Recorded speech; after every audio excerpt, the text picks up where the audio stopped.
बिस्मिल्लाहिर्रहमानिर्रहीम। आदाब अर्ज़ कि इस वीडियो न्यूज़ में आप सबका खैर मक़दम।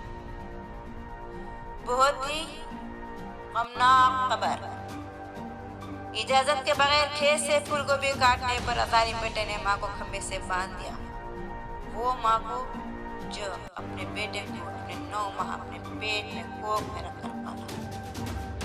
वो बेटे को बड़े मुसीबतें, बड़ी अज़ियतें, बड़े मशक्क़त के साथ पाला।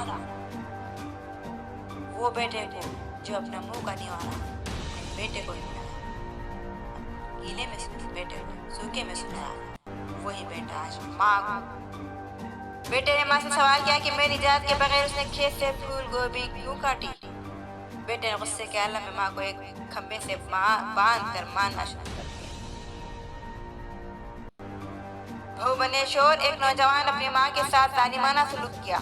माँ अपने खेत से फूल गोभी काट रही थी कि उसके बेटे ने उसे खंबे से बांध दिया। यह खौफनाक वाक़या कुरैशा के क्यूर नजर इलाका का बताया जाता है।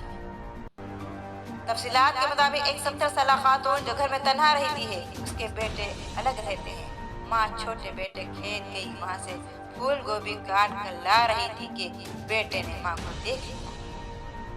बेटे ने माँ से सवाल किया कि मेरे इजाज़त के बगैर उसने खेत से फूल गोभी क्यों काटी। बेटे ने गुस्से के आलम में माँ को एक खंबे से बांध कर मारना शुरू कर दिया। जालिम बेटे ने मकामी लोगों को भी धमकी दी थी, ताहम मकामी लोगों ने खातून की जान बचाई और हॉस्पिटल मुंतकिल किया और पुलिस को इत्तला दे दी। पुलिस ने मुतरस्सिरा का बयान कलमबंद करने के बाद मुलजिम को खिलाफ मुकदमा दर्ज कर लिया। बस यूं ही करते हैं, छोड़ देते हैं, लेकिन ऐसे जालिम बेटों को कैद में ही रख के सजा देना चाहिए।